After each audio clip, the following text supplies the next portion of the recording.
ఈ దక్కన పీఠభూమికి ఇక్కడ మనం దక్కన పీఠం అనుకుంటే ఈ దక్కన పీఠభూమికి దక్షిణంగా నీలగిరి పర్వతాలు,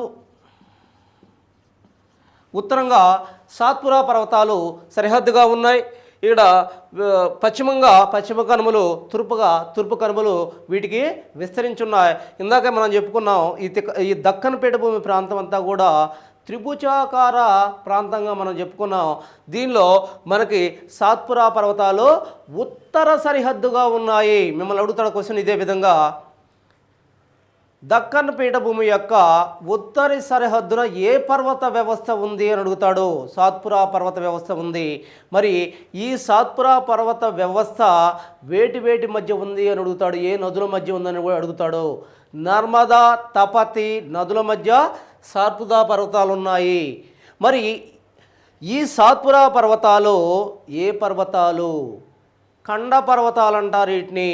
ఖండ పర్వతాలంటే భూమి పగులుల వల్ల ఏర్పడే పర్వతాలను మనం ఖండ పర్వతాలు అంటున్నాం. మరి ఈ ఖండ పర్వతాలు సాత్పురా పర్వతాలుగా చెప్పుకోవచ్చు. ఈ సాత్పురా పర్వతాలు అనేవి 7 పర్వతాల సమూహంగా మనం చెప్పుకుంటున్నాం. ఈ 7 పర్వతాలు మనకి ఎక్కడ కనిపిస్తున్నాయి? 3 రాష్ట్రాల్లో కనిపిస్తున్నాయి. అవి ఒకటి గుజరాత్, 2 మహారాష్ట్ర, 3 మధ్యప్రదేశ్లో కనిపిస్తున్నాయి. గుజరాత్లో 7 అన్నాం. మరి గుజరాత్లో ఈ పర్వతాల్లో 7 పర్వతాల సమూహం అన్నాం. సప్త పర్వత వ్యవస్థ అంటున్నాం. ఈ సప్త పర్వత వ్యవస్థ గుజరాత్లో 2 పర్వతాలు, మరి మహారాష్ట్రలో 2 పర్వతాలు, మధ్యప్రదేశ్లో 3 పర్వతాలుగా ఉన్నాయి. గుజరాత్లో 2 పర్వతాలు ఏమిటి? గిర్ పర్వతాలు మరియు మాండవి పర్వతాలు. గిర్రు, మాండవి పర్వతాలు గుజరాత్లో ఉన్నాయి. మహారాష్ట్రలో రాజపప్పల్ మరియు సర్పూజీ, రాజపప్పల్ మరియు సర్పూజీ పర్వతాలు ఉన్నాయి. మరి మధ్యప్రదేశ్లో చూసినట్టయితే మనకి మహదేవో కొండలు, గర్విగల్ కొండలు మరియు పన్నా కొండలు. మహదేవు, గర్విగల్, పన్నా ఈ 3 కొండలు మనకి మధ్యప్రదేశ్లో ఉన్నాయి. మరి మహదేవో కొండల్లో ఈ మొత్తం కొండల్లోనే అంటే సాత్పురా కొండల్లోనే ఎత్తైన శిఖరం ఉంది. దాని పేరే ధూప్ఘర్. మరి మనకు తెలిసిందే పన్నా కొండలు దేనికి ప్రసిద్ధి? భారతదేశంలో వజ్రాలు ఒకే ఒక దిక్కడ దొరుకుతాయి. యాక్చువల్గా భారతదేశంలో ఒకే దిక్కడ దొరుకుతాయి. ఆంధ్రప్రదేశ్లో ఏదో వజ్రకరూర్, అనంతపురంలో వజ్రకరూర్ అంటున్నారు, కానీ అక్కడ పెద్దగా దొరికిన దాఖలాలు లేవు. కానీ ఎక్కువగా పన్నాలో మనకి వజ్రాల గనులు ఉన్నాయి. ఒక పన్నాలో మధ్యప్రదేశ్లో వజ్రాల గనులు ఉన్నాయి. మరి ఈ మధ్యప్రదేశ్లో మహాదేవో కొండల్లో గనులు మనకు కనిపిస్తాయి. దీనిలో హైయెస్ట్ పీక్ ధూప్ఘర్. అండ్ ఇక్కడ మనం చూసినట్టయితే ఇది సాత్పురా పర్వతాల యొక్క సమాచారం. దీంతో మనకు ద్వీపకల్ప పీఠభూమి ప్రాంతం అయిపోయింది. ఆ తర్వాత మనకి నాలుగవ స్వరూపంగా పశ్చిమ కనుమలు మరియు తూర్పు కనుమలు. పశ్చిమ కనుమలు మరియు తూర్పు కనుమలుగా మనం చెప్తున్నాం. ఈ పశ్చిమ కనుమలను మనం చూసినట్టయితే అవి ఎక్కడ విస్తరించి ఉన్నాయి పశ్చిమ కనుమలు అనేది మనం ఒక్కసారి చూసినట్టయితే ఈ పశ్చిమ కనుమలు అనేవి ద్వీపకల్ప పీఠభూమిలో దక్కన్ పీఠభూమి ప్రాంతానికి అరేబియా సముద్రానికి మధ్య పశ్చిమ కనుమలు. అలా కాకుండా ఇక్కడ హాల్దియా నుండి చోటా నాగపూర్ పీఠభూమి ప్రాంతం నుంచి అనేక వరుసలుగా ఉన్న తూర్పు కనుమలు, వీటిని పశ్చిమ కనుమలు అంటున్నాం, వీటిని తూర్పు కనుమలు అంటున్నాము. వీటిని మనం గమనించినట్టయితే పశ్చిమ కనుమలు, తూర్పు కనుమలు. మొదటగా మనం చూడాల్సింది పశ్చిమ కనుమలు. పశ్చిమ కనుమలు. పశ్చిమ కనుమలు ఒక్కసారి మనం గమనించినట్టయితే ఇక్కడ చూడండి, మీకు బొమ్మలోనే కనిపిస్తుంది. ఇక్కడ ఇందాక దక్కన పీఠభూమి వచ్చింది. దక్కన పీఠభూమికి ఇటు అరేబియా తీరానికి మధ్యలో విస్తరించిన పర్వత వ్యవస్థని మనం పశ్చిమ కనుమలుగా చెప్పుకోవచ్చు. ఇందాక ఇక్కడ ద్వీపకల్ప పీఠభూమి ఉండిందా? ఈ ద్వీపకల్ప పీఠభూమికి ఇక్కడ అరేబియా సముద్రానికి మధ్యలో ఏమున్నాయి? పశ్చిమ కనుమలు. ఇదంతా పర్వత వ్యవస్థ ఉన్నాయి. మరి ఈ పశ్చిమ కనుమలు ఎక్కడ నుంచి ఎక్కడ వరకు విస్తరించి ఉన్నాయి అనేది చాలా ఇంపార్టెంట్. ఇక్కడ చూడండి, గల్ఫ్ ఆఫ్ కచ్, ఏదైతే కచ్ ప్రాంతం ఉందో గుజరాత్ దగ్గర, ఆ కచ్ ప్రాంతం నుంచి కన్యాకుమారి వరకు విస్తరించి ఉన్నాయి. కన్యాకుమారి అగ్రం వరకు విస్తరించి ఉన్న అవిచ్ఛిన్నమైన పర్వత శ్రేణిని మనం పశ్చిమ కనుమలుగా పేర్కొంటున్నాం. ఈ పశ్చిమ కనుమలు నిట్రవాలులతో కూడి అరేబియా సముద్రం వైపుకి దగ్గరగా వంగి ఉండడం వల్ల ఈ ప్రాంతంలో తీర మైదాన ప్రాంతం సన్నగా ఏర్పడింది. ఇవి తూర్పు కనుమలతో పోలిస్తే ఎత్తైన పర్వత వ్యవస్థగా, నిట్రవాలులతో కూడి ఉన్న పర్వత వ్యవస్థగా వీటిని చెప్పవచ్చు. ఇవి అవిచ్ఛిన్నంగా ఏర్పడిన పర్వత వ్యవస్థ, దట్టమైన రాకీ వ్యవస్థగా వీటిని పేర్కొనవచ్చు. అనేక రకాల కఠిన శిలలతో కూడి, అగ్నిమయ ప్రక్రియ వంటి కఠిన శిలలతో కూడి గ్రానైట్, నీస్, సిస్ట్, గుర్తుపెట్టుకోవాలి. గ్రానైట్, నీస్, సిస్ట్ అనే రాకీ పదార్థంతో, శిలలతో ఏర్పడిన పర్వత వ్యవస్థగా వీటిని చెప్పుకోవచ్చు. వీటిని మనం చూసినట్టయితే ఇక్కడ చూడండి, ఇక్కడ మహారాష్ట్ర ప్రాంతం, ఇక్కడ కర్ణాటక వరకు వీటిని మొత్తాన్ని కూడా ఏమంటారంటే సహ్యాద్రి పర్వతాలు అంటారు. అందుకనే వీటి మొత్తాన్ని పశ్చిమ కనుమలు కొన్నిసార్లు సహ్యాద్రి పర్వతాలని పేర్కొనడం జరిగింది. ఎందుకు సహ్యాద్రి పర్వతాలు అంటున్నారంటే ఈ మహారాష్ట్ర మరియు కర్ణాటక ప్రాంతాల్లో వీటిని సహ్యాద్రి పర్వతాలు అంటున్నారు. అయితే ఇక్కడ ఒక విషయం గమనించాలి మీరు. ఈ రెండు రాష్ట్రాల్లో కలిపి వీటిని సహ్యాద్రి పర్వతాలు అంటున్నారు.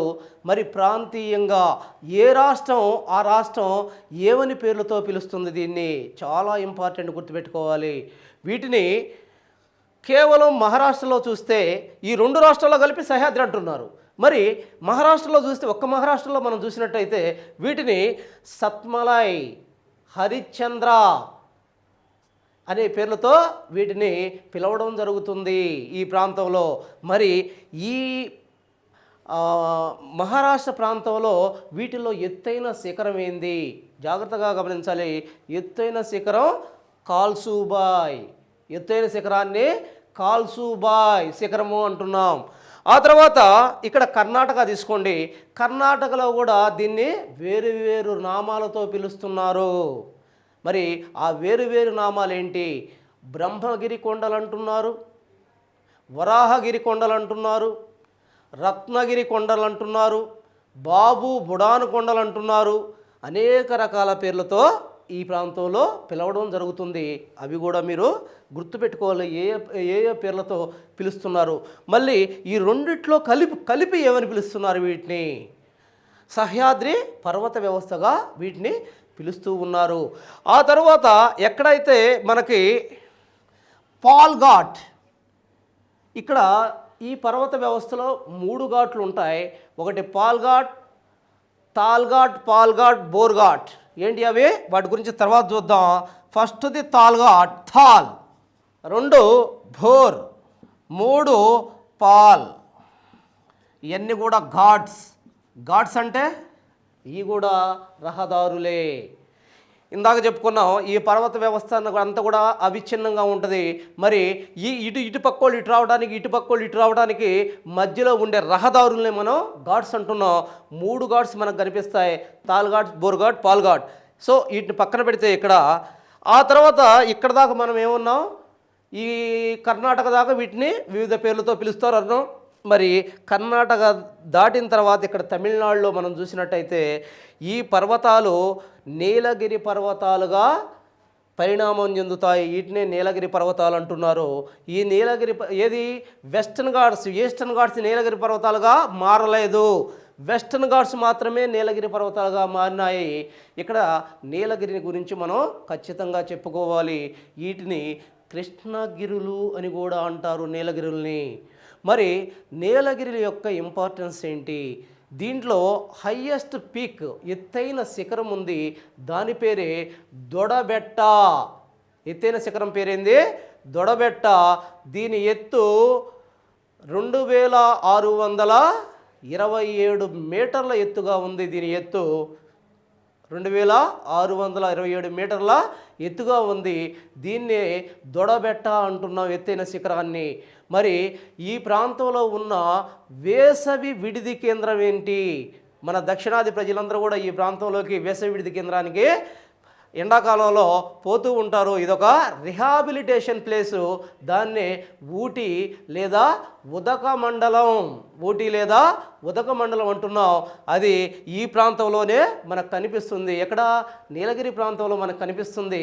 మరి నీలగిరి ప్రాంతంలో మనకి ఇంకొక ఇంపార్టెంట్ విషయం ఏంటంటే ఇక్కడ 2 రకాల జనాలు నివసిస్తున్నారు. ట్రైబ్స్ అంటే మనం ఎస్టీస్ అంటున్నాం. ఈ అనాగరిక జాతులు 2 నివసిస్తున్నాయి. ఒకటి తోడాలు, 2 బొడియాలు. ఈ తోడాలని కానీ మనం ఒకసారి చూసినట్టయితే భారతదేశంలో ఉన్న వివాహ వ్యవస్థకు వ్యతిరేకమైన వివాహ వ్యవస్థను కలిగి ఉన్నారు తోడాలు. మరి ఈ వివాహ వ్యవస్థకు వ్యతిరేకమైన వివాహ వ్యవస్థని ఏ విధంగా కలిగి ఉన్నారు? వీళ్ళు బహుభార్యాతత్వాన్ని కలిగి ఉన్నారు.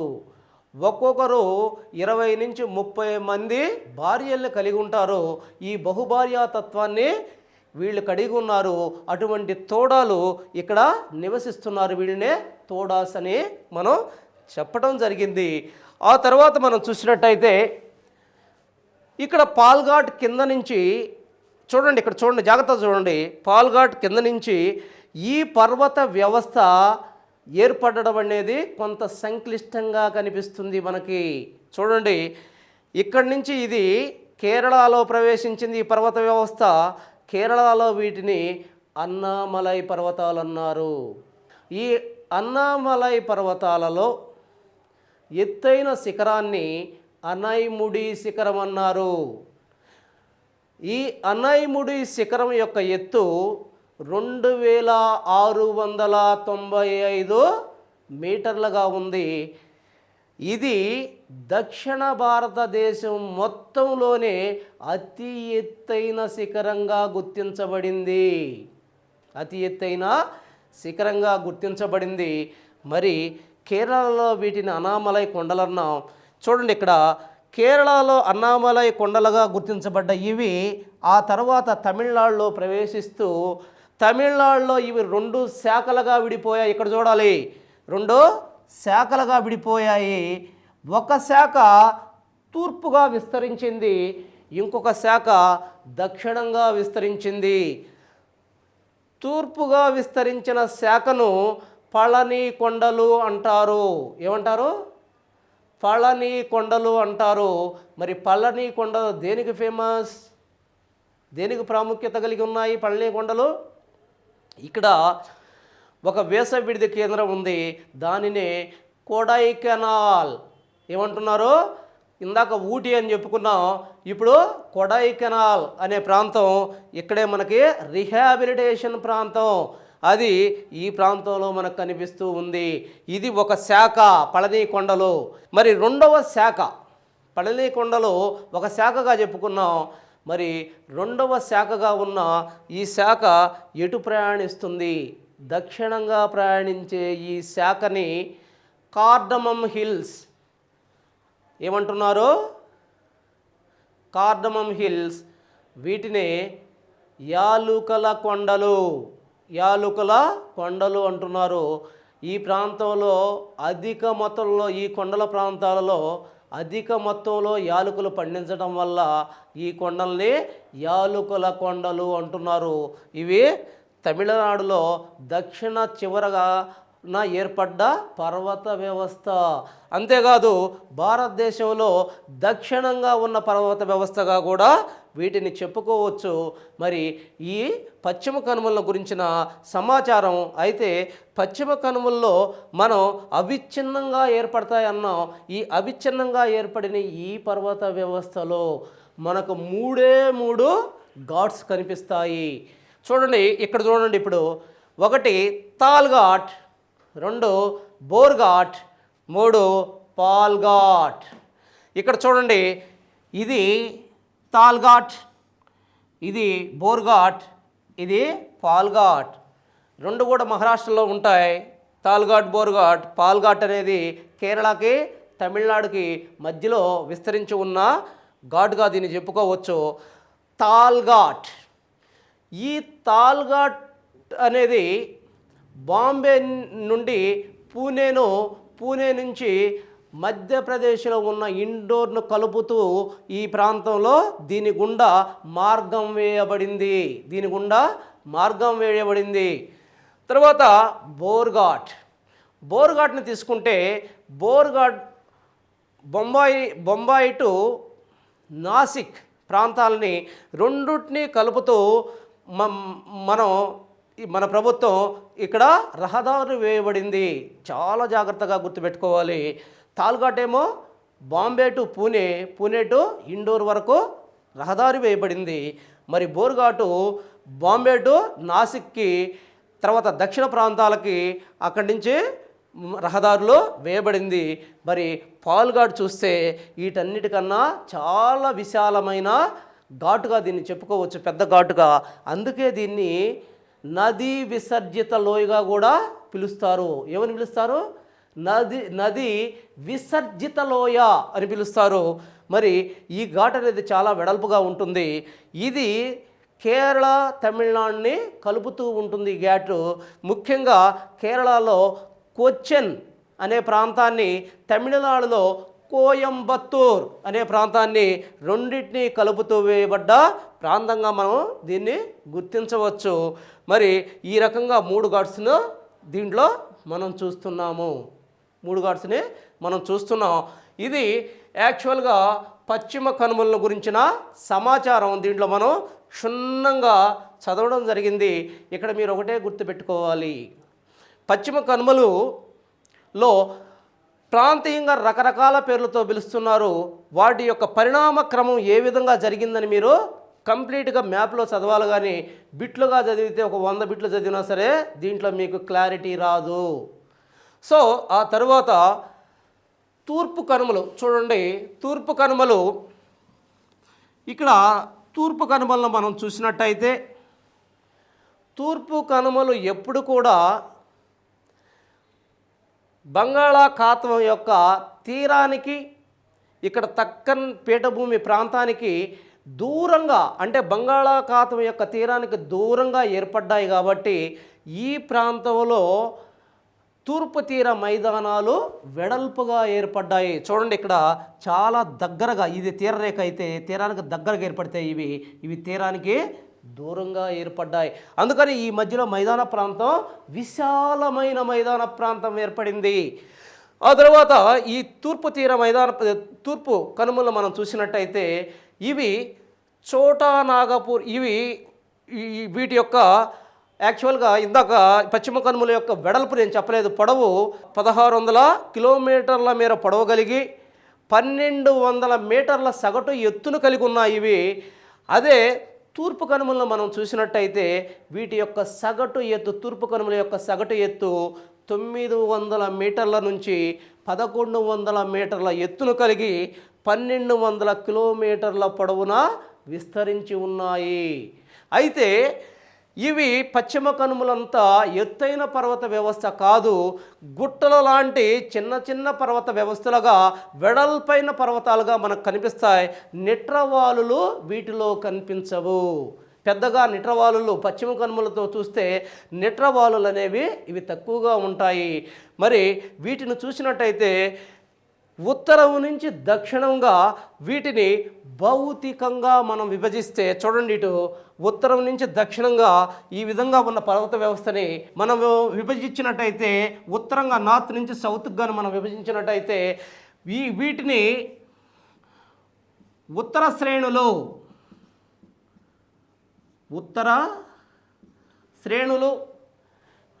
ఇక్కడ మధ్య కడప శ్రేణులు,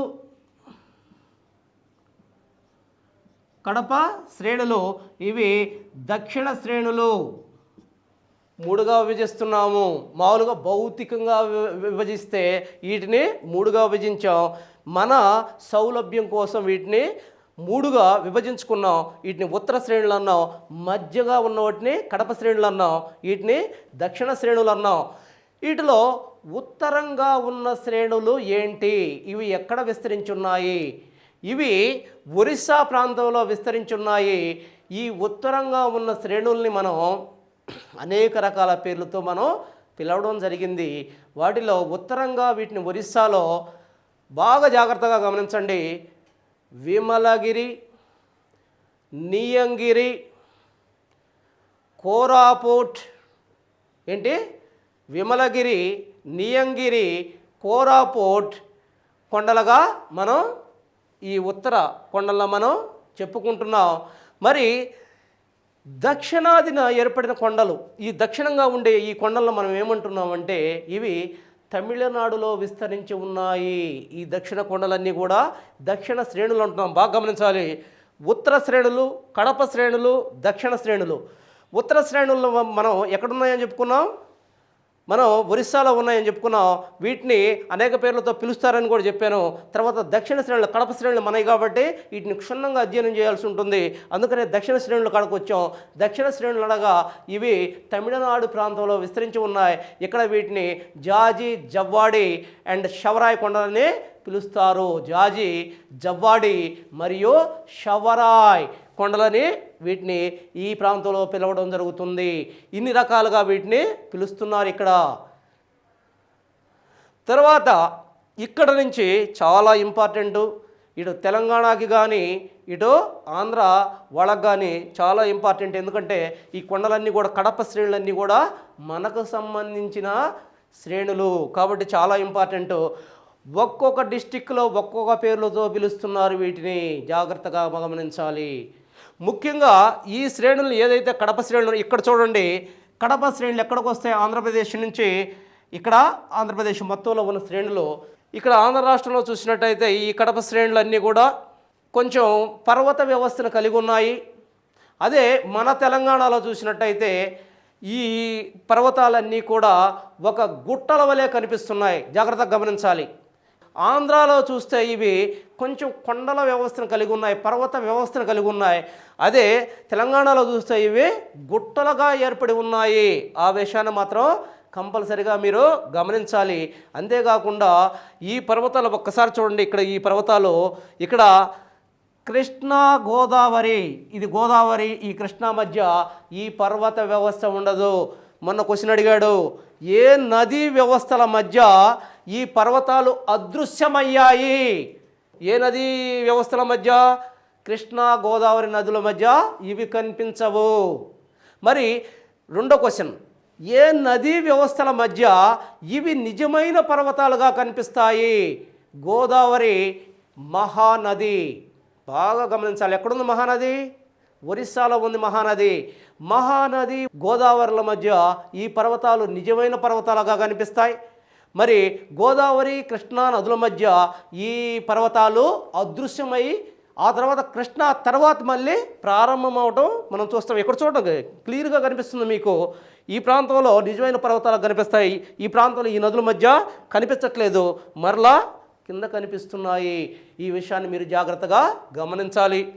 ఈ కనుమల్లో మనం చూసినట్టయితే కడప శ్రేణులు అంటున్నాం. మరి మన ఆంధ్రప్రదేశ్లో, ఇటు ఆంధ్ర రాష్ట్రంలో, తెలంగాణలో వీటిని వివిధ పేర్లతో పిలుస్తున్నారు. వీటిని జాగ్రత్తగా గమనించండి. ముఖ్యంగా విశాఖపట్నం నుంచి, శ్రీకాకుళం, విశాఖపట్నం నుంచి వద్దాం. శ్రీకాకుళం, విశాఖపట్నాల్లో వీటిని, శ్రీకాకుళం, విజయనగరం, విశాఖపట్నాల్లో వీటిని సింహగిరి కొండలు అంటారు. జాగ్రత్త. సింహగిరి కొండలు అంటారు. ఇక్కడ ఒక చిన్న విషయం గమనించాలి. విశాఖపట్నం దగ్గర ఈ పర్వతాలు సముద్రములోకి కొంత చొచ్చుకుపోయాయి. సముద్రంలోకి కొంత చొచ్చుకుపోయిన ఈ పర్వతాలలోని ఒక భాగాన్ని యారాడ కొండ అంటున్నారు. జాగ్రత్త, యారాడ కొండ అంటున్నారు. ఈ కొండ వల్ల విశాఖపట్నంలో సహజ సిద్ధమైన ఓడరేవు ఏర్పడటానికి కారణమైంది. అంతేకాకుండా ఈ ఓడరేవుని తుఫాన్ల నుంచి కానీ 2004లో వచ్చిన సునామీ నుంచి కానీ ఇది నిత్యం కాపాడుతూ ఉంది. జాగ్రత్తగా గమనించాలి. ఏ కొండ చాలాసార్లు అడిగాడు దీని మీద బిట్లు. మరి నిత్యం సముద్రం యొక్క కెరటాలు ఈ కొండని కొడుతూ క్రమక్షయం చేయడం వల్ల ఈ కొండ కొంత వంగి సముద్రం వైపునకు వంగి దాని యొక్క పైభాగం డాల్ఫిన్ యొక్క ముక్కు ఆకారంలో కనిపించడం వల్ల దానిని డాల్ఫిన్ నోస్ అంటున్నారు. ఈ విషయాలు చాలా జాగ్రత్తగా గమనించాలి. ఇప్పుడు మనం చెప్పుకున్నాం ఎక్కడ విశాఖపట్నం, విజయనగరం, తర్వాత శ్రీకాకుళంలో వీటిని సింహగిరి కొండలు అంటున్నారని చెప్పాం. ఆ తర్వాత మనకి మ్యాప్లో చూసినట్లయితే వచ్చే డిస్ట్రిక్ట్స్ ఏంటి? తూర్పుగోదావరి, పశ్చిమ గోదావరి. ఈ ప్రాంతంలో వీటిని పాపి కొండలు అంటున్నారు. ఈ పాపి కొండలు అనేవి విహారయాత్రానికి ప్రసిద్ధి చెంది ఉన్నాయి, మీరు చూసే ఉంటారు. ఆ తర్వాత కృష్ణా డిస్ట్రిక్ట్కి వచ్చేసరికి వీటిని కొండవీటి కొండలు, మొఘల్ రాజపురం కొండలు, ఇంద్రకీలాద్రి కొండలు అనేక పేర్లతో వీటిని పిలవడం జరుగుతుంది.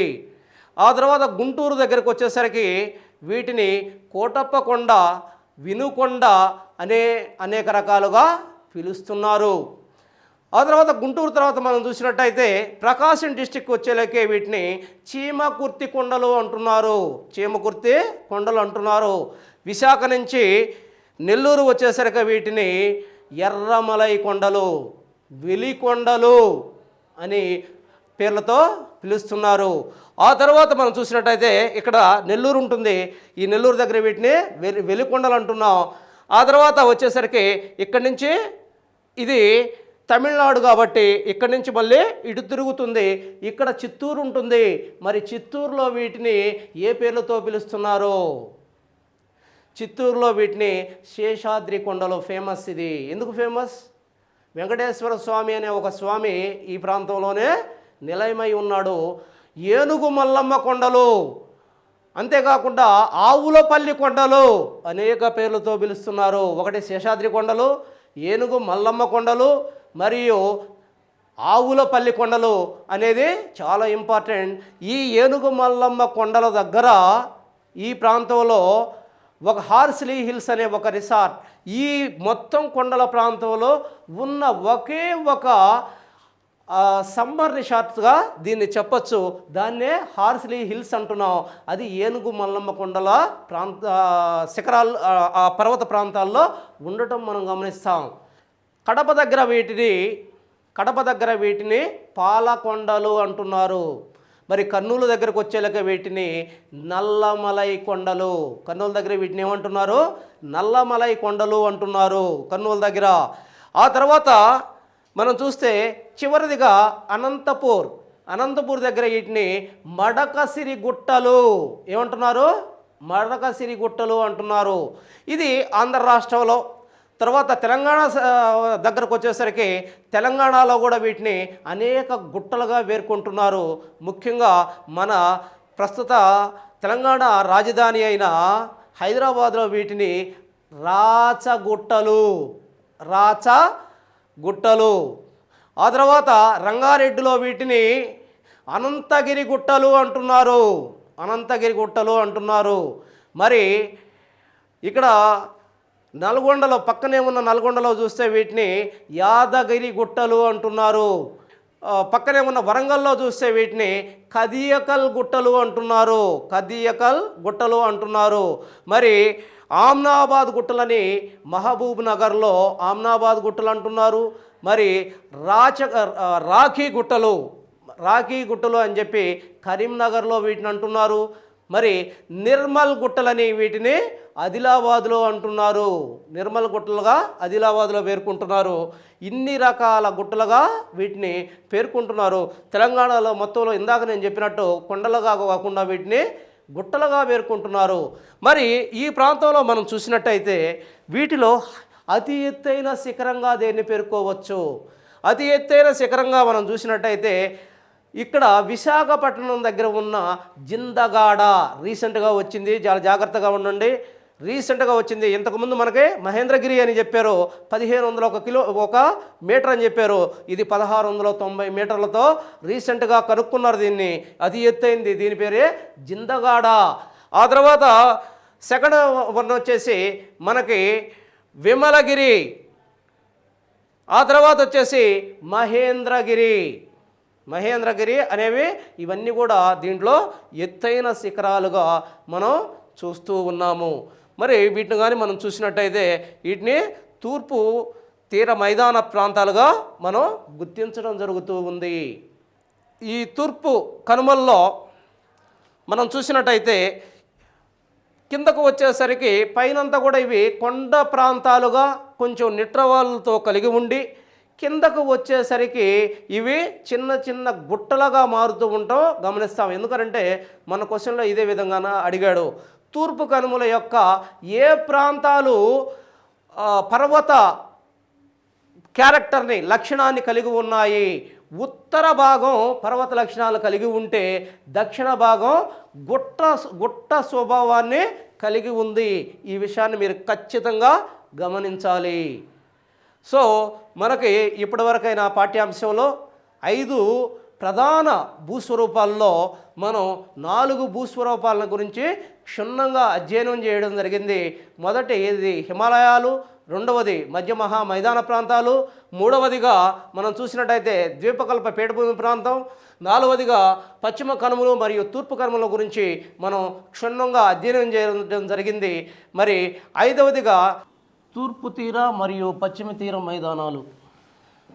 ఈ తూర్పు తీర పశ్చిమ తీర మైదానాలను మనం చూసినట్టయితే భారతదేశంలో తీర మైదాన ప్రాంతాలు అనేవి చాలా ఇంపార్టెంట్ అయిన మైదానాలు. మరి ఈ ప్రాంతాలు భారతదేశంలో ఎక్కడి నుంచి ఎక్కడికి విస్తరించి ఉన్నాయి? ఈ తీర మైదానం అనేది మనం మొదటి పాఠ్యాంశంలో చెప్పుకున్నట్టు 22 డిగ్రీల అక్షాంశం వరకు ఇవి జలభాగంలోకి భారతదేశం చొచ్చుకుని పోయింది. మరి 22 డిగ్రీల వరకు చొచ్చుకుని పోయినందువల్ల ఇది 1600 కిలోమీటర్ల మేర జలభాగంలోకి చొచ్చుకొని పోయింది. మరి ఈ తీర రేఖ పొడవు ఏ విధంగా ఉంది అని ఒక్కసారి మనం గమనించినట్టయితే ఇక్కడ చూడండి. ఒక్కసారి ఇక్కడ గుజరాత్ నుంచి పశ్చిమంగా ఈ గుజరాత్ ప్రాంతం ఏదైతే ఉందో ఈ గుజరాత్ ప్రాంతం నుండి ఇక్కడ కంటిన్యూస్గా ఎక్కడైతే హాల్దియా, వెస్ట్ బెంగాల్ దగ్గర హాల్దియా అనే ప్రాంతం వరకు నిరంతరంగా అవిచ్ఛిన్నంగా విస్తరించి ఉన్న తీరరేఖ భారతదేశానికి కలిగి ఉంది. అయితే ఈ తీరరేఖ అనేది భారతదేశానికి ఎంత దూరంగా ఉంది అంటే ఎంత పొడవున కలిగి ఉంది అని మనం చూసినట్టయితే ఇక్కడ మనం 2 అంశాలు ఖచ్చితంగా గుర్తుపెట్టుకోవాలి. దీన్ని భారతదేశంలో దీన్ని మెయిన్ ల్యాండ్ అంటున్నాము, అంటే ప్రధాన భూభాగంగా మనం చెప్పుకుంటున్నాము. ఈ ప్రధాన భూభాగానికి ఎంత ఉంది అంటే తీరరేఖ 2గా రాసుకోవాలి కంపల్సరీగా. ఇక్కడ ప్రధాన భూభాగము, ఈ ప్రధాన భూభాగంలో ఎంతగా ఉంది చూడండి ఒక్కసారి. ఇది ఒక్కటే ప్రధాన భూభాగం, ఇక్కడ నుంచి ఇక్కడ వరకు ఉంటుంది. దీన్ని ప్రధాన భూభాగం అంటున్నాం. ఈ ప్రధాన భూభాగంలో కేవలం 6100 కిలోమీటర్ల పొడవున తీరరేఖ మనకు కనిపిస్తూ ఉంది.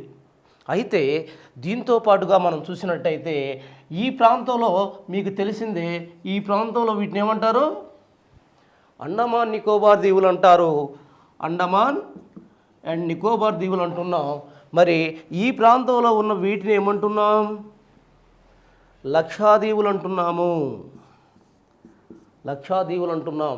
మరి ఈ దీవుల చుట్టూ కూడా మనకు ఈ దీవుల చుట్టూ కూడా మనకు తీరరేఖను కలిగి ఉంటుంది.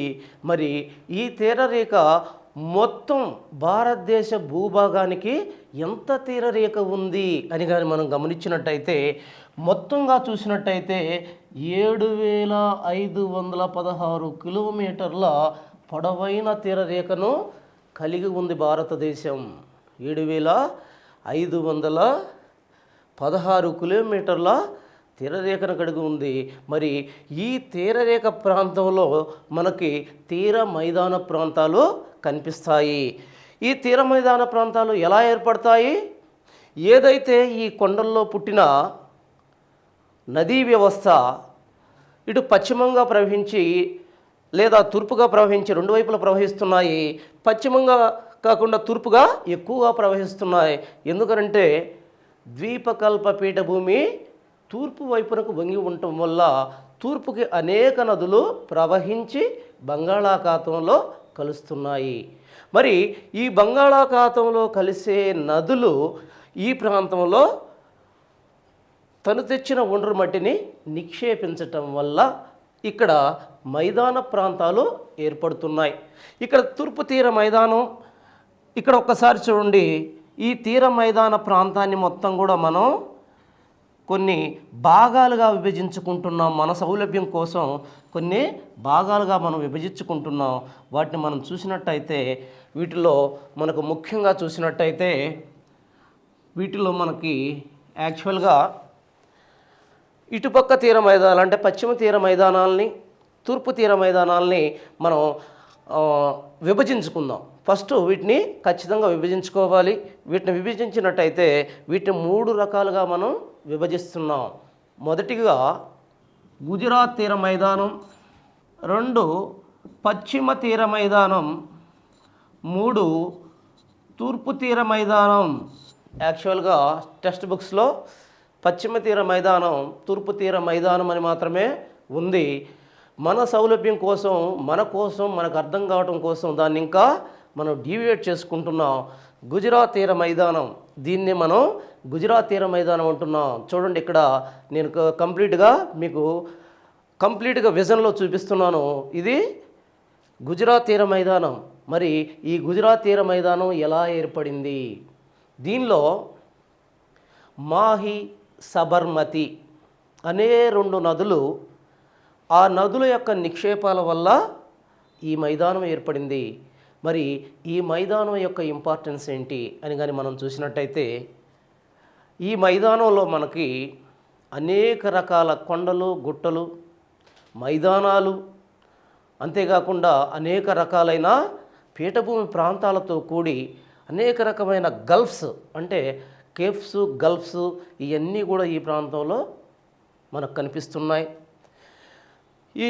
దీనిలో గిర్ కొండలు అనేవి ఉంటున్నాయి. ఆ గిర్ కొండల వద్ద గిర్ నేషనల్ పార్క్. ఈ గిర్ నేషనల్ పార్క్ అనే దాని ఇంపార్టెన్స్ ఏంటి? గిర్ నేషనల్ పార్క్లో మన భారతదేశంలోనే అత్యధికంగా నివసించే ఆసియా పులులకి ప్రసిద్ధి చెందినదిగా చెప్పవచ్చు ఈ గిర్ నేషనల్ పార్కుని. సో ఇంతవరకు మనం గుజరాత్ మైదాన ప్రాంతాన్ని గురించి చర్చించాం. ఆ తర్వాత పశ్చిమ మైదాన ప్రాంతం. ఈ పశ్చిమ మైదాన ప్రాంతాన్ని మన సౌలభ్యం కొరకు దీన్ని ఇంకా మనం ఈ విధంగా కూడా డివైడ్ చేసుకోవచ్చు. ఏ విధంగా? యాక్చువల్గా చూసినట్టయితే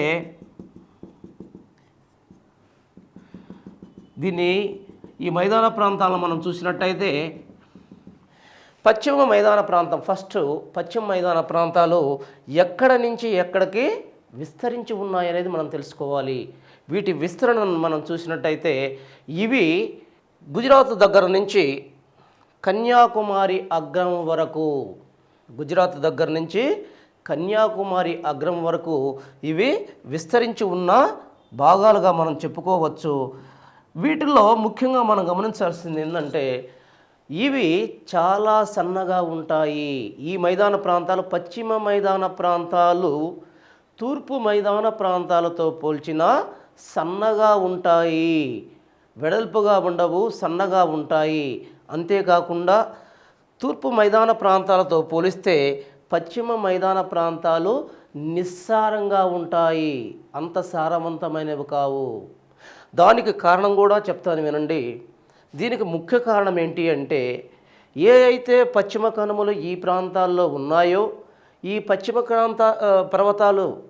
కనుమలు ఏర్పడేటప్పుడు ఇవి తీరరేఖకు దగ్గరగా ఏర్పడడం వల్ల ఈ పశ్చిమ మైదాన ప్రాంతాలు పశ్చిమ కనుమలకు తీరరేఖకు మధ్యలో ఉన్నాయి కాబట్టి ఇవి చాలా సన్నగా ఏర్పడ్డాయి. మీరు చూడాలి, ఈ ఈ పశ్చిమ మైదాన ప్రాంతాలు సన్నగా ఉండటానికి కారణం ఇక్కడ పశ్చిమ కనుమలు తీరరేఖకు దగ్గరగా ఏర్పడటమే దీనికి ముఖ్య కారణం.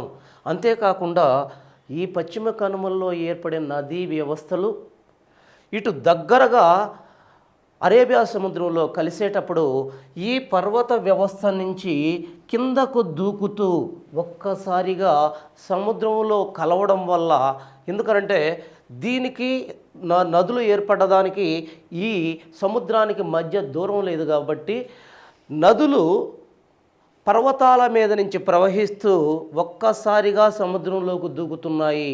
అట దూకటం వల్ల ఇవి ఏదైతే తమతో పాటు తెచ్చిన సన్నని మట్టి, సారవంతమైన మట్టి ప్రాంతాన్ని ఈ సముద్రపు అడుగు భాగాలలో నిక్షిప్తం చేస్తున్నాయి. వాటినే ఎచ్చురీస్ అంటాము.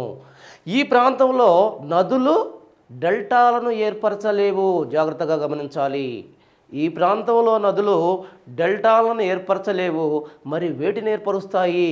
ఎచ్చురీస్ని ఏర్పరుస్తాయి.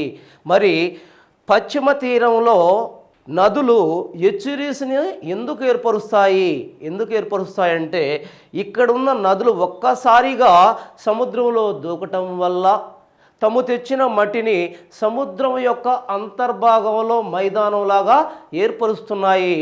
ఈ విధంగా సముద్ర అంతర్భాగంలో ఏర్పడిన మైదాన ప్రాంతాలని మనం ఎచ్చురీస్గా పేర్కొంటున్నాము. ఇక్కడ మీరు గమనించాల్సింది ఒకటే, పశ్చిమ తీర మైదానంలో డెల్టాలు ఏర్పడవు, ఎచ్చురీస్ మాత్రమే ఏర్పడతాయి. జాగ్రత్తగా గమనించండి. తర్వాత వీటిని ఒక్కొక్కదాన్ని మనం సమగ్రంగా పరిశీలిద్దాం. ఇక్కడ చూడితే ఇది మహారాష్ట్ర, గోవాలలో విస్తరించి ఉన్న మైదానాన్ని మనం కొంకణ్ మైదానం అంటున్నాము. కొంకణ్, ఈ మైదానం అంటున్నాం, కొంకణ్ మైదానం అంటున్నాము. దీని యొక్క ఇంపార్టెన్స్ ఏంటి? ఈ కొంకణ్ మైదానాన్ని మనం చూసినట్టయితే దీన్ని ఎమర్జెంట్ మైదానం అంటారు. ఎమర్జెంట్ అంటే భూమి పైకి లేవడం వల్ల ఏర్పడ్డ మైదానంగా పేర్కొంటున్నాం. మరి ఎందుకు పేర్కొంటున్నామంటే దీన్ని యాక్చువల్గా ఇది బొంబాయి దగ్గర మనకి అనేక రకమైన దీంతో పగడపు దిబ్బలు అంటే పగడపు పురుగుల వల్ల ఏర్పడిన దిబ్బలు ఇక్కడ ఈ ప్రాంతంలో కనిపించటం వల్ల మనకు ఈ ప్రాంతం పైకి లేచింది, ఉద్భేదనం చెందిన మైదాన ప్రాంతంగా ఇది గుర్తించబడింది. మరి దీని పొడవు ఎంతగా ఉంది? 500 కిలోమీటర్ల పొడవు కలిగి ఉంది. ఇది ఎక్కడ చూసినట్టయితే ఇది గోవా నుంచి డయ్యూ వరకు విస్తరించి ఉంది. గోవా నుంచి డయ్యూ వరకు విస్తరించి ఉంది. అన్ని పాయింట్లు మీరు ఖచ్చితంగా గుర్తుంచుకోవాలి. ఇది కొంకణ్ మైదాన ప్రాంతం. కొంకణ్ రైల్వే మార్గం, దాన్ని ఎక్స్ప్రెస్ హైవే అంటున్నాం. ఈ కొంకణ్ రైల్వే మార్గం కూడా ఈ ప్రాంతంలో వేయబడింది. రెండవదిగా మనం చూసినట్టయితే ఇది కర్ణాటకలో ఉన్న దీన్ని కెనరా తీరము అంటున్నాము. ఈ కెనరా తీరాన్ని మనం ఒక్కసారి చూసినట్టయితే ఈ కెనరా తీరం యొక్క ఇంపార్టెన్స్ ఏంటి? దీనిలో చూసినట్టయితే ఇది 275 కిలోమీటర్ల మేర విస్తరించి ఉంది. మరి దీనిలో మనం చూసినట్టయితే దక్షిణము కొంచెం వెడల్పుగా ఉంటుంది. దక్షిణం అనేది కొంచెం వెడల్పుగా ఉంటుంది, పైకి పోయే కొంది సన్నగా కనిపిస్తుంది. సో ఈ మైదాన ప్రాంతం 2 నదుల వల్ల ఏర్పడింది. ఒకటి నేత్రావతి, శరావతి, నేత్రావతి నదుల వల్ల ఈ కెనరా మైదానం ఏర్పడింది. ఈ కెనరా మైదానం యొక్క ఇంపార్టెన్స్ ఏంటి? ఇక్కడున్న శరావతి అనేది చాలా ఇంపార్టెంట్. ఎందుకనంటే ఈ శరావతి అనే నది మీద భారతదేశంలోనే అతి ఎత్తైన జోగ్ లేదా జోర్సప్ప అనే జలపాతం ఈ ప్రాంతంలోనే మనకు కనిపిస్తుంది. మరి ఇది 275 మీటర్ల ఎత్తైన జలపాతంగా మనం చూస్తున్నాం. ఆ తర్వాత మనకు ఇక్కడ ఏదైతే ఉందో దీన్ని యాక్చువల్గా మనం ఏమంటున్నాం, దీన్ని మలబార్ తీరము అంటున్నాము. మలబార్, దీన్ని మలబార్ తీరం అంటున్నాం. మలబార్ తీరం యాక్చువల్గా కేరళ ప్రాంతం రాష్ట్రంలో విస్తరించి ఉంది. ఈ మలబార్ తీరం అనేది ఎమర్జెంట్ అంటే కిందకి కుంగిన మైదాన ప్రాంతంగా మనం చెప్పవచ్చు. ఈ ప్రాంతంలో 2 ఇంపార్టెంట్ లగూన్ లేకులు ఉన్నాయి. లగూన్స్ అంటే, లగూన్ అనగా సముద్ర భాగము భూభాగంలోకి చొచ్చుకు రావడం వల్ల ఏర్పడిన సరస్సుల్ని మనం లగూన్ సరస్సులు అంటున్నాం. చాలాసార్లు మీకు లగూన్ సరస్సు అని ఇస్తున్నాడు. లగూన్ సరస్సు అంటే ఏంటి? సముద్ర భాగం భూభాగంలోకి చొచ్చుకు రావడం వల్ల ఏర్పడిన సరస్సులనే లగూన్ సరస్సులు అంటున్నారు. ఇక్కడ 2 రకాల లగూన్ సరస్సులు మనకు కనిపిస్తాయి. ఇక్కడ వెంబనాడ్ ఒకటి, జాగ్రత్త గుర్తుపెట్టుకోవాలి, వెంబనాడ్. 2 అష్టముడి. ఈ 2 సరస్సులు లగూన్ సరస్సులుగా మనం గుర్తించడం జరుగుతుంది. ఈ ప్రాంతంలో మనం చూసినట్టయితే ఈ మైదాన ప్రాంతం కూడా 500 కిలోమీటర్ల మేర విస్తరించి ఉంది. ఇక్కడ ఉత్తరంగా కన్ననూరు నుంచి ఇక్కడ కన్యాకుమారి అగ్రం, దక్షిణంగా కన్యాకుమారి అగ్రం వరకు 500 కిలోమీటర్ల మేర విస్తరించి ఉన్న విశాలమైన తీర మైదాన ప్రాంతంగా దీన్ని గుర్తించడం జరిగింది. మరి ఈ ప్రాంతంలో ఇంపార్టెన్స్ని మనం ఒకసారి గుర్తించాలి. ఇక్కడ పృష్ఠ జలాలు లేదా బ్లాక్ వాటర్స్ అనేవి సముద్రపు నీరు భూభాగం కింద నుంచి చొచ్చుకొని వచ్చి ఒక ప్రాంతంలో ఉపరితలానికి రావడం వల్ల ఏర్పడిన చెరువుల వంటి నిర్మాణాలనే పృష్ఠ జలాలు అంటున్నాం. మరి ఈ పృష్ఠ జలాలనే బ్లాక్ వాటర్స్ అని కూడా అంటారు.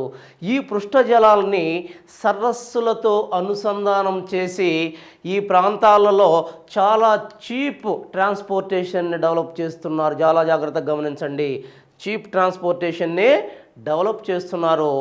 ఇది ముఖ్యంగా మనకు ఎక్కడ కనిపిస్తుంది? త్రివేంద్రం నుంచి తిరుచూర్ అనే ప్రాంతం వరకు ఈ రకమైన ట్రాన్స్పోర్టేషన్, రహదారీ వ్యవస్థ, జల రవాణా వ్యవస్థ మనకి ఈ ప్రాంతాల్లో కనిపించడం జరుగుతుంది. ఈ ప్రాంతం అనేది, ఈ మైదాన ప్రాంతాలు ముఖ్యంగా ఏ అయితే మనం సుగంధ ద్రవ్యాలు అంటున్నామో ఆ సుగంధ ద్రవ్యాలకు పుట్టినిల్లుగా ఈ మైదాన ప్రాంతాలు మనకు కనిపిస్తాయి. అంతేకాకుండా భారతదేశంలో కొబ్బరి పంటకు విస్తారమైన వసతులు కలిగినదిగా, కొబ్బరి పంట విస్తారంగా పండే ప్రాంతంగా ఈ రాష్ట్రాన్ని మనం పేర్కొంటున్నాము. తరువాత ఇది యాక్చువల్గా పశ్చిమ తీర మైదానాన్ని గురించిన సమాచారం. మనం ఇప్పుడు తూర్పు మైదానాల గురించిన సమాచారం ఏంటి అసలు ఈ తూర్పు మైదాన ప్రాంతాలంతా కూడా ఏ విధంగా ఉన్నాయి? తూర్పు మైదాన ప్రాంతాలు, వీటిని ఇంకా ఇటు ఎక్స్టెండ్ చేసుకోండి, ఈ విధంగా ఎక్స్టెండ్ చేసుకోండి. ఇంకా కావాలనుకుంటే మీరు యాక్చువల్గా 4 మైదాన ప్రాంతాలుగా వీటిని విభజిస్తాం కాబట్టి ఇంకా మీకు మీ సౌలభ్యం కోసం వీటిని తుడిపేసి ఈ విధంగా రాసుకోండి. యాక్చువల్గా మనం చూసినట్టయితే ఈ రకంగా కూడా వీటిని రాసుకోవచ్చు. మన సౌలభ్యం కోసం వీటిని చేసాం. యాక్చువల్గా అయితే ఇవి అన్నీ కూడా కలిసినట్టే ఉంటాయి, అన్నీ కూడా కలిసే ఉంటాయి. కానీ వీటిని అలా స్టడీ చేస్తే సాధ్యం కాదు. అందుకే వీటిని 4గా విభజించి మనం స్టడీ చేయాల్సిన అవసరం ఉంది. మొదటగా చూస్తే ఇక్కడ ఏదైతే దీనికి ఉన్న డిఫరెన్స్ని ఫస్ట్ మనం స్టడీ చేయాలి. మొదటగా చూడండి, ఇందాక ఇక్కడ చెప్పాం ఇవి చాలా సన్నమైన మైదాన ప్రాంతాలు. ఎందుకు ఏర్పడ్డాయి అలా సన్నంగా అనేది మనం చెప్పాం. మరి ఇక్కడ చూస్తే తూర్పు తీర మైదానాలు చాలా వెడల్పైన మైదాన ప్రాంతాలు. దీంతో పోలిస్తే పశ్చిమ తీర మైదాన ప్రాంతాలతో పోలిస్తే వెడల్పుగా ఉన్నాయి. ఎందుకు వెడల్పుగా ఉన్నాయి అని కానీ మనకి డౌట్ వస్తుంది కదా. మరి ఎందుకు వెడల్పుగా ఉన్నాయి ఇక్కడ కానీ మనం చూసినట్టయితే, ఏవైతే తూర్పు కనుమలు అంటున్నామో ఈ తూర్పు కనుమలు తీర ప్రాంతానికి, చూడండి ఇక్కడ తీర ప్రాంతానికి తూర్పు కనుమలు దూరంగా ఏర్పడ్డాయి. మరి దూరంగా ఏర్పడ్డప్పుడు తీర ప్రాంతానికి దీనికి మధ్య గ్యాప్ ఎక్కువగా ఉంది. ఆ గ్యాప్లో మైదాన ప్రాంతాలు వెడల్పుగా ఏర్పడ్డాయి. ఇక్కడ మైదాన ప్రాంతాలు 50 కిలోమీటర్ల నుంచి 75 కిలోమీటర్ల వరకు ఉంటే, ఇక్కడ మైదాన ప్రాంతాలు 100 నుంచి 150 కిలోమీటర్లుగా ఉన్నాయి. ఎందుకని? ఈ ప్రాంతంలో ఏదైతే తూర్పు కనుమలు తీర ప్రాంతానికి దూరంగా ఏర్పడటం ఒకటైతే, 2 ఇక్కడ పశ్చిమ కనుమల్లో నుంచి ప్రవహించిన నీరు ఏదైతే ఉందో, పెద్ద పెద్ద భారతదేశంలో, దక్షిణ భారతదేశంలో అతిపెద్ద నదీ వ్యవస్థలుగా చెప్పుకుంటున్న గోదావరి, కృష్ణ, పెన్నా, కావేరీ నదులు ఈ పశ్చిమ కనుమల్లో పుట్టి చాలా ఎక్కువ దూరం ప్రయాణించి ఈ ప్రాంతంలో సముద్రాన్ని కలవడం వల్ల చాలా దూరం ప్రయాణిస్తూ తమ్ము తెచ్చిన ఒండ్రు మట్టిని ఈ ప్రాంతంలో నిక్షేపణ చేయడం వల్ల ఈ ప్రాంతంలో విశాలమైన మైదానాలు ఏర్పడ్డాయి. ఇవి చాలా సారవంతమైన మైదానాలు. ఈ మైదానాలతో పోలిస్తే ఇవి చాలా సారవంతమైన మైదానాలుగా మనం చెప్పుకోవచ్చు. ప్రస్తుతం వీటిని ఎక్కడి నుంచి ఎక్కడికి విస్తరించున్నాయి? ఇవి హాల్దియా నుంచి, చూడండి ఇక్కడ హాల్దియా అంటే ఎక్కడుంది? హాల్దియా పశ్చిమ బెంగాల్లో ఉన్న ప్రాంతాన్ని మనం హాల్దియా అంటున్నాం. హాల్దియా నుంచి ఇక్కడ కేప్ ఆఫ్ కెమరూన్, కన్యాకుమారి అగ్రము వరకు విస్తరించి ఉన్నాయి. ఇవి 100 నుంచి 150 కిలోమీటర్ల వెడల్పు కలిగి ఉన్నాయి. చాలా సారవంతమైన మైదాన ప్రాంతాలు. మరి వీటిని మనం 4 మైదాన ప్రాంతాలుగా విభజిస్తున్నాం. ఇక్కడ చూడండి ఒక్కసారి, వెస్ట్ బెంగాల్లో వీటిని వంగ తీర మైదానాలు అంటున్నాం. ఇక్కడ ఒరిస్సాలో వీటిని ఉత్కళ్ మైదానాలు అంటారు. ఆంధ్రప్రదేశ్లో వీటిని సర్కార్ మైదానాలు అంటారు. తమిళనాడులో వీటిని కోరమండల్ మైదానాలు అంటారు. కోరమండల్ మైదానాలు అంటారు. ఇక్కడ మనం చూసినట్టయితే ఇక్కడ వంగ తీరము లేదా వంగ తీర మైదానాలు అని మనం చెప్పుకుంటున్న ఈ మైదానాలు గంగా నది దాని యొక్క ట్రైబ్యూటరీస్, ముఖ్యంగా దాని ట్రైబ్యూటరీస్ వల్ల అంటే ఉపనదుల వల్ల ఏర్పడింది. ఈ మైదాన ప్రాంతం అనేది ముఖ్యంగా చాలా సారవంతమైన మైదాన ప్రాంతం. ఈ మైదాన ప్రాంతంలో మనకి ముఖ్యంగా సుందర్బన్స్ కనిపిస్తున్నాయి.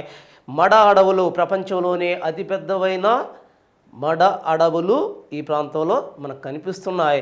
మరి ఈ అడవుల్లో మనకి ముఖ్యంగా తెల్ల పులులు కనిపిస్తాయి. ఈ అడవుల్లో మనకి తెల్ల పులులు కనిపిస్తాయి. ఆ తర్వాత మనం చూసినట్టయితే ఉత్కళ మైదానం. మరి ఈ ఉత్కళ మైదానం అనేది ఒరిస్సాలో కనిపిస్తుంది మనకి. ఈ ఉత్కళ మైదానాన్ని మనం గమనించినట్టయితే, ఉత్కళ మైదానం ముఖ్యంగా దీనిలో ఏ నది వల్ల ఈ మైదానం ఏర్పడింది? మహానది. మరి ఈ మహానది మీద ప్రపంచంలోనే అతి పెద్దదైన అతి పొడవైన హిరాకుడ్ డ్యామ్ నిర్మించడం జరిగింది. అంతేకాకుండా ఇక్కడ భారతదేశంలోనే అతి పొడవైన లగూన్ సరస్సు ఉన్నది. ఏంటా లగూన్ సరస్సు? చిల్కా సరస్సు. ఏ లగూన్ సరస్సు అది? చిల్కా సరస్సు ఉన్నది ఈ ప్రాంతంలో. ఆ తర్వాత మనం చూసినట్టయితే ఇక్కడ ఇంకొక ఇంపార్టెంట్ పాయింట్ ఏంటంటే, ఈ ప్రాంతంలో ఆలివ్ రిడ్లే అనే తాబేళ్ళు లేదా నక్షత్రాకారపు తాబేళ్ళు, వాటి సంరక్షణ ప్రాంతం ఈ ప్రాంతంలో మనకు కనిపిస్తుంది ఒరిస్సాలో. తరువాత సర్కార్ తీరము అంటున్నాం. ఏంటిది సర్కార్ తీరం అంటే? ఆంధ్రప్రదేశ్ యొక్క తీర మైదాన ప్రాంతాన్ని సర్కార్ తీర ప్రాంతం అంటున్నాం. మరి సర్కార్ మైదాన ప్రాంతం అంటున్నాం. మరి ఈ మైదాన ప్రాంతం ఏ నదుల వల్ల ఏర్పడిందని మనం ఒకసారి గమనించినట్టయితే, గోదావరి, కృష్ణ, పెన్నా నదుల యొక్క సంయుక్త నిక్షేపణల వల్ల ఈ మైదాన ప్రాంతం ఏర్పడటం మనం చూస్తాం. మరి ఈ మైదాన ప్రాంతంలో ముఖ్యంగా మనం చూసినట్టయితే 2 ముఖ్యమైన పాయింట్లను ఇక్కడ గమనించవచ్చు మనం. ఈ మైదాన ప్రాంతంలో మనకి 2 ముఖ్యమైన సరస్సులు కనిపిస్తాయి. ముఖ్యంగా కొల్లేరు సరస్సు, ఇది మంచినీటి సరస్సు. ఇది కృష్ణా మరియు గోదావరి, ఇది గోదావరి కృష్ణాల మధ్య, ఇక్కడ గోదావరి ఉంటుంది. మరి ఈ గోదావరి కృష్ణా డిస్టిక్ల మధ్య ఏర్పడి ఉన్న సరస్సుగా మనం చెప్పవచ్చు. ఇది యాక్చువల్గా నది వక్రత వల్ల ఏర్పడింది. ఈ వర్డ్స్ని మీరు చాలా జాగ్రత్తగా గమనించాలి. నేను చిన్నగా చెప్తాను, జాగ్రత్తగా అర్థం చేసుకోండి. నది వక్రత, నదులు వక్రించడం వల్ల ఏర్పడేసిన సరస్సుగా చెప్పుకోవచ్చు. దీనినే ఆ వక్రం వల్ల అది ఏ ఆకారంలో కనిపిస్తుందంటే ఎద్దు అడుగు ఆకారంలో కనిపిస్తుంది. కాబట్టి దీనినే ఎద్దడుగు సరస్సు అని కూడా అంటారు. దీనిని ఇంగ్లీష్లో ఆక్స్ బౌ సరస్సు అని కూడా అంటారు. చాలాసార్లు ఆక్స్ బౌ అని ఇస్తున్నాడు ఇంగ్లీష్లో, అదే గుర్తుపెట్టుకోండి. ఎందుకంటే ఆక్స్ బౌ అని ఇస్తున్నాడు. ఆక్స్ అంటే ఎద్దు, బౌ అంటే దాని యొక్క అడుగు. ఆ అడుగు ఆకారంలో ఉంటుంది కాబట్టి దీన్ని ఆక్స్ బౌ సరస్సు అంటున్నారు. మరి దీని యొక్క ఇంపార్టెన్స్ ఏంటి? వలస పక్షులకు ఇది చాలా కేంద్రంగా ఉంది ఆంధ్రాలో చూస్తే. అంతేకాకుండా రీసెంట్గా ఇది అనేకమైన కబ్జాలకు గురవుతున్న ఒక సరస్సుగా చెప్పొచ్చు. ఇది తరిగిపోతుంది, దీని యొక్క వైశాల్యం తరిగిపోతూ మనకు కనిపిస్తూ ఉంది. అంతేకాకుండా దీన్ని ఇంకొక రకంగా చూసినట్టయితే ఈ ప్రాంతంలో ఇది మంచినీటి సరస్సు, ముఖ్యంగా మంచినీటి సరస్సు. ఒకప్పుడు ఇది ఉప్పునీటి సరస్సుగా ఉండింది. ఇది కృష్ణా నది వల్ల మంచినీటి సరస్సుగా మారింది. మొన్న రీసెంట్గా అడిగిన క్వశ్చన్ దీని మీద, ఈ కొల్లేరు సరస్సులోనికి ఏమేమి ఏర్లు పారుతున్నాయి? ఖచ్చితంగా ఇది కంపల్సరీగా గుర్తుపెట్టుకోవాలి. బుడమిలేరు, రామిలేరు, తమ్మిలేరు. బుడమిలేరు, రామిలేరు, తమ్మిలేరు అనే 3 ఏర్లు దీనిలోకి ప్రవహిస్తున్నాయి. అది కంపల్సరీగా మీరు గుర్తుంచుకోవాలి. తర్వాత 2వ సరస్సును మనం చెప్పుకున్నట్టయితే పులికాట్ సరస్సు. ఈ పులికాట్ సరస్సు అనేది ఉప్పునీటి సరస్సు. యాక్చువల్గా ఈ పులికాట్ సరస్సులో మనం చూసినట్టయితే ఇది తమిళనాడు, ఆంధ్రప్రదేశ్లో విస్తరించి ఉంది. అయితే ఆంధ్రప్రదేశ్లో 75% ఆంధ్రప్రదేశ్లోనే విస్తరించింది. ఏ కొద్ది భాగమో తమిళనాడులో విస్తరించింది. మరి దీని యొక్క ఇంపార్టెన్స్ మనం చూసినట్టయితే ఇక్కడ ఈ సరస్సు లోపల మనకి ఒక దీవి కనిపిస్తుంది. దాన్ని మనం శ్రీహరికోట దీవి అంటున్నాం. ఈ దీవి మీద మనకి యాక్చువల్గా రాకెట్ లాంచింగ్ కేంద్రం, భారతదేశంలోనే అతి ప్రసిద్ధి చెందిన రాకెట్ లాంచింగ్ కేంద్రంగా ఇది ప్రఖ్యాతిగాంచింది. ఈ ప్రాంతంలో దాన్ని మనం చూస్తాం. ఈ విషయాలను కంపల్సరీగా గుర్తుంచుకోవాలి. ఆ తర్వాత మనకి చివరిదిగా చూసినట్టయితే కోరమండల్ తీర మైదాన ప్రాంతం. ఈ కోరమండల్ తీర మైదాన ప్రాంతం ఎక్కడ కనిపిస్తుంది మనకి? ముఖ్యంగా తమిళనాడు ప్రాంతంలో కనిపిస్తుంది. ఇది కోరమండల తీర మైదాన ప్రాంతం. ఈ తమిళనాడులో మనం చూసినట్టయితే ముఖ్యంగా కావేరీ నది నిక్షేపణల వల్ల ఈ తమిళనాడు తీర మైదాన ప్రాంతం ఏర్పడింది. ఈ కావేరీ నదుల వల్ల ఈ ప్రాంతంలో కంప్లీట్గా సారవంతమైన భూభాగాలు ఏర్పడ్డాయి. ఇవి వరి కల్టివేషన్కి చాలా ఇంపార్టెంట్ అయిన భూభాగాలుగా మనం చెప్పుకోవచ్చు. సో చూడండి, ఒక్కసారి తూర్పు తీర, పశ్చిమ తీర మైదానాల్లో మనం కింది విషయాల్ని ఖచ్చితంగా చెప్పుకున్నాం. వీటిలో ఒక్కోసారి చూడండి, పశ్చిమ తీరాన్ని మనం 3గా విభజించాం, కొంకణ్, కెనరా, మలబార్. అండ్ తూర్పు తీరాన్ని మనం 4గా విభజించాం. వీటిల్లో మనం చూసినట్టయితే ఇక్కడ చూడండి, వంగ తీరము, ఇక్కడ ఉత్కళ తీరము, ఇది ఆంధ్రాలో ఉన్నది సర్కార్ తీరము, తమిళనాడులో ఉన్నది కోరమండల్ తీర మైదాన ప్రాంతాలుగా మనం విభజించడం జరిగింది. సో దీంతో మనకి తూర్పు తీర, పశ్చిమ తీర మైదాన ప్రాంతాల గురించి సమగ్రమైన అవగాహనని మనం ఇక్కడ కలిగించగలిగాం.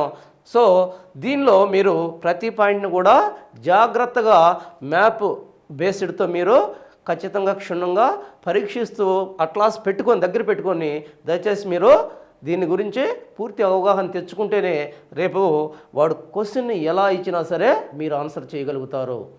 తర్వాత మనకి సబ్ టాపిక్, ఈ మెయిన్ టాపిక్స్ సబ్ టాపిక్గా లాస్ట్లో ఒకటి మిగిలిపోయింది మనకి. అదేంటంటే ఇక్కడ చూడండి, ఈ ప్రాంతం మొత్తం కూడా యాక్చువల్గా ఈ ప్రాంతంలో మనం చూసినట్టయితే ఈ ప్రాంతం మొత్తం కూడా ఎడారి ప్రాంతం, భారతదేశం యొక్క ఎడారి ప్రాంతం అంటున్నాం. భారతదేశ ఉపఖండంలో సబ్ కాంటినెంట్లో ఇంత పెద్ద ఎడారి ప్రాంతం మనకు కనిపించదు. అందుకనే దీన్ని గ్రేట్ రాజస్థాన్ ఎడారి ప్రాంతం అంటున్నాము.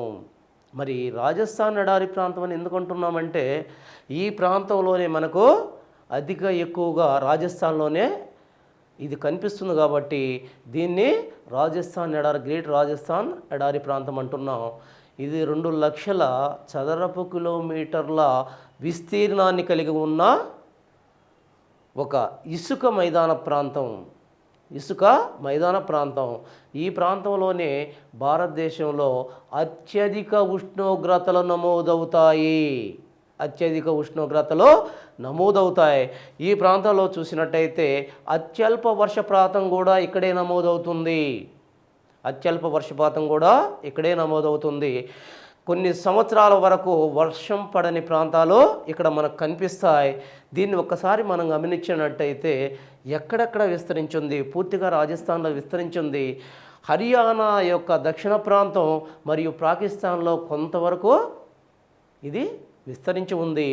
ఇది ఎంత విశాలమైన విశాలంగా విస్తరించి ఉన్న ఈ ఎడారి ప్రాంతం కాలక్రమేణా ఏదైతే మనం అనుకుంటున్నామో సప్త సింధు ప్రాంతం, ధాన్యాగారాలకు పేరుగడ్డ ప్రాంతంగా మనం భావిస్తున్నామో, ఏదైతే సారమంతా భూమిలోకి నిలయంగా మనం భావిస్తున్నామో పంజాబ్ హర్యానా ప్రాంతాలకి చొచ్చుకొని రావటం జరుగుతూ ఉంది. ఇది ఎడారి రీసెంట్గా చొచ్చుకొని వస్తూ ఉంది. అయితే దీనిలో మనం గమనించాల్సిన విషయం ఏంటంటే ఈ ఎడారి ప్రాంతంలో ఉన్న చాలా ఫేమస్ శాంక్చురీ ఉంది. ఏంటిదా శాంక్చురీ? Great desert sanctuary. గుర్తుపెట్టుకోవాలి, గ్రేట్ డెజర్ట్ శాంక్చురీ ఉంది. డెజర్ట్ గుర్తుపెట్టుకోవాలి జాగ్రత్తగా. డెజర్ట్ శాంక్చురీ ఉంది. అంతేకాకుండా ఈ రాజస్థాన్లో ఉన్న కొన్ని జనపదాలు, ముఖ్యమైన పట్టణాలు ఏవి ఈ ఎడారి ప్రాంతంలో ఉన్నాయి అని మనం కానీ చూసినట్టయితే ముఖ్యంగా జైసల్మేర్, బికనీర్, జోధ్పూర్. ఏంటి అవి?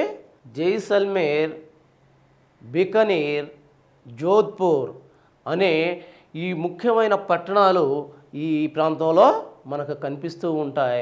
ఇవి నిరంతరంగా మామూలుగా ఈ ప్రాంతంలో విపరీతమైన వేడి గాలులతో కూడి ఉంటాయి. అంతేకాకుండా సంపూర్ణాంతర పరావర్తనం వల్ల ఈ ప్రాంతంలో ఎండమావులు కనిపిస్తూ ఉంటాయి. ముఖ్యంగా ఈ ప్రాంతాల్లో మనం చూసినట్టయితే కొన్ని ఒయాసిస్ల దగ్గర మాత్రమే వ్యవసాయం కనిపిస్తూ ఉంది.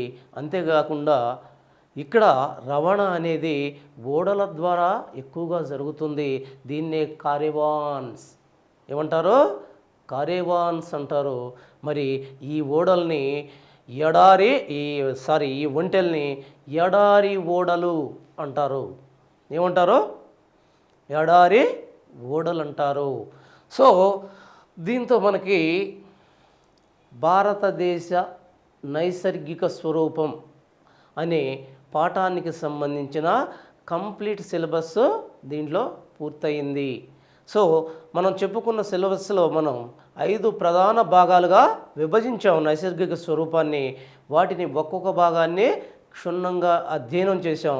అధ్యయనం చేసేటప్పుడు అనేక పదాలు, కొత్త పదాలు మీకు దీంట్లో కనిపించాయి. ప్రతి పదాన్ని అది ఎక్కడుందో తీసుకునేసి వాటిని క్షుణ్ణంగా అధ్యయనం చేయాలని లిజనర్స్కి మనవి చేస్తున్నాను.